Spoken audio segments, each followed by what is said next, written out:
Halo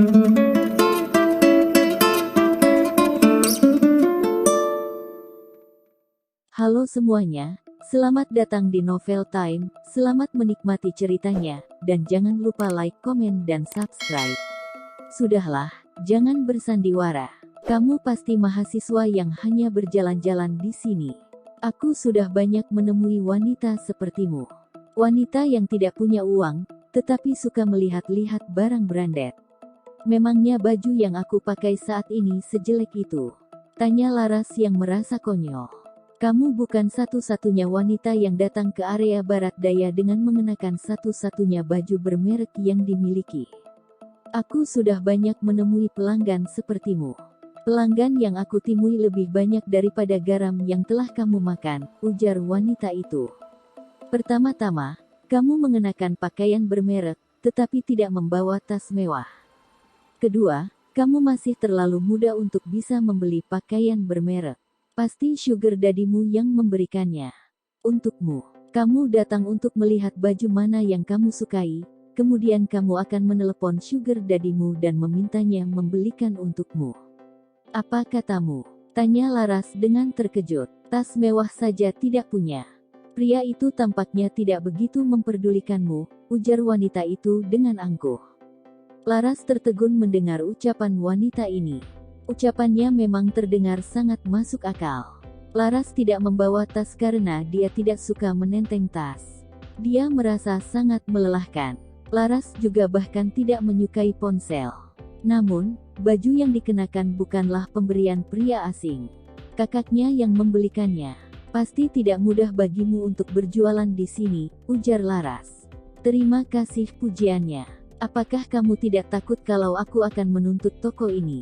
Tanya Laras. Menuntut? Maaf, aku adalah atasan di toko ini. Tuntut saja aku.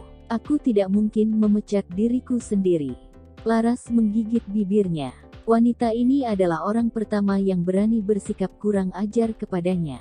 Wajahmu tampak polos dan tidak berdosa. Sebenarnya kamu adalah wanita materialistis yang senang menggoda pria kaya. Sudahlah, jangan menggangguku. Aku tidak ingin membuang waktuku untuk wanita tidak tahu malu sepertimu. Pergi sana, ujar bos wanita, kemudian membalikkan tubuhnya. Beraninya wanita ini bersikap tidak sopan kepada Laras. Dia tidak hanya meremehkan Laras, tetapi dia juga merendahkan Laras dengan memfitnahnya. Laras hanya ingin melihat-lihat baju. Kenapa dia malah dipermalukan hingga membuatnya kehilangan kata-kata? Hancurkan toko dan merek pakaian wanita Blok B di area barat daya. Terdengar sebuah suara rendah yang menakutkan. Lara menolehkan kepalanya. Dia tertegun melihat kehadiran Askara, kemudian beranjak maju. Askara, cepat sekali kamu menemukanku. Bos wanita di toko ketakutan pada saat melihat kemunculan Askara. Dia tidak percaya dengan apa yang dia lihat. Siapa yang tidak mengenal penguasa kota A dan pengusaha terbesar di area barat daya? Terlebih lagi Askara adalah pengembang area barat daya. Bos wanita mendengar Laras memanggilnya dengan panggilan nama.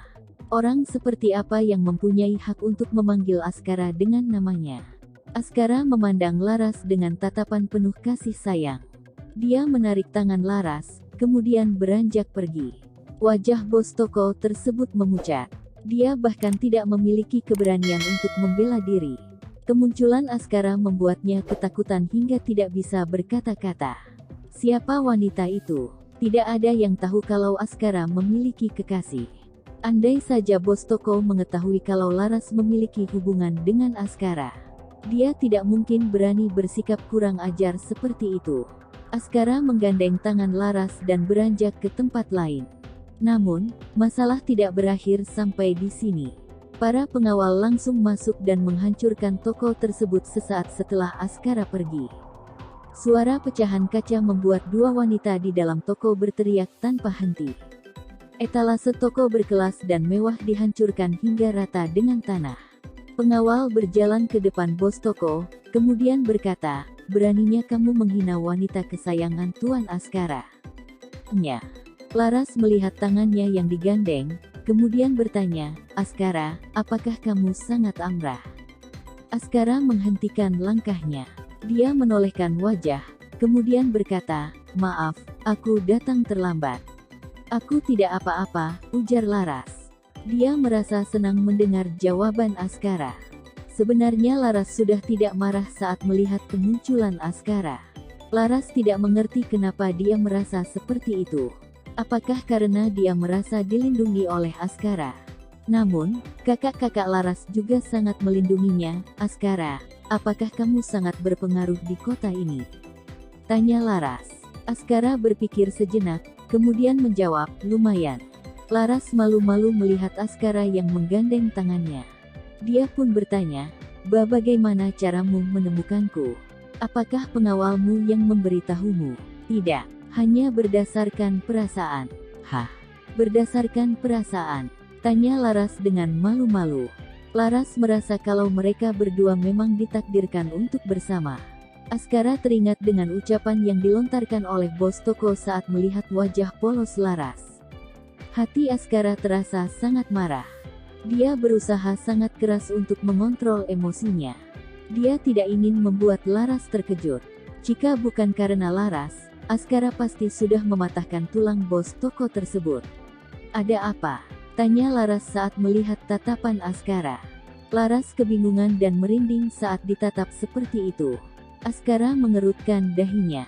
Dia menundukkan wajahnya, kemudian berusaha mengatur kembali suasana hatinya. Askara mengangkat wajahnya dan dia tampak kembali seperti biasa, "Tidak apa-apa." "Askara, apakah aku boleh bertanya?" "Apa? Kenapa kamu tidak membalas saat kakak kedua memukulmu?" "Tidak berani." Laras termenung. Dia tidak menyangka kalau Askara adalah orang yang sebaik ini. Laras tidak menyangka kalau Askara akan mengorbankan dirinya. Laras berpikir apakah Askara melakukan itu demi dirinya. "Tidak berani." "Lalu kenapa kamu malah mengelabui kakak kedua?" tanya Laras. Laras bisa melihat kalau Askara melakukannya dengan sengaja. Askara memeluk pinggang Laras dengan erat. Dia mengusap hidung Laras yang menghembuskan udara hangat, biar menegangkan. Wajah Laras memerah. Dia membuang pandangannya, kemudian berkata, "Biar menegangkan. Lihat saja nanti apa yang akan dilakukan kakak kedua, tidak apa-apa asalkan ada kamu di sisiku," ujar Askara, kemudian mencium bibir merah Laras. Laras terkejut dan menahan napas. Ciuman Askara membuat wajah Laras memerah. Ini adalah kedua kalinya Askara mencium bibir Laras. Laras terbangun dari lamunannya. Dia melepaskan ciuman Askara, kemudian berkata, "Kak, kamu jangan melakukannya di depan umum." Askara mencium Laras di tengah keramaian. "Aku tidak bisa menahannya," jawab Askara dengan nada rendah dan lembut. Askara bisa menahan semua godaan di depan matanya, kecuali Laras. Dia tidak bisa mengendalikan hasratnya ketika berhadapan dengan Laras. "Aku ingin menciummu. Menciummu terus-menerus hingga kehabisan napas." "Jangan lanjutkan," ujar Laras sambil memegang wajahnya yang merah. Laras tidak tahan mendengar ucapan Askara. Dia tidak sanggup mendengarkannya lebih lanjut. Napas Laras mulai terasa berat. Hatinya berdegup dengan sangat cepat. Askara menarik Laras ke dalam pelukannya. Dia memeluk Laras, kemudian mencium rambut Laras yang harum. Di villa musim dingin, Aaron sedang duduk di sofa ruang tengah. Dia menatap lurus ke depan pintu masuk. Wajah Aaron tampak sangat menakutkan. Auranya terasa seperti aura pembunuh. Mike tidak tahu apa yang terjadi, tetapi dia bisa menebaknya. Hanya saja Mike tidak berani mendekati Aaron. Aaron dan Tuan Askara adalah dua orang yang menakutkan. Terima kasih semuanya, jangan lupa untuk like, komen dan subscribe ya.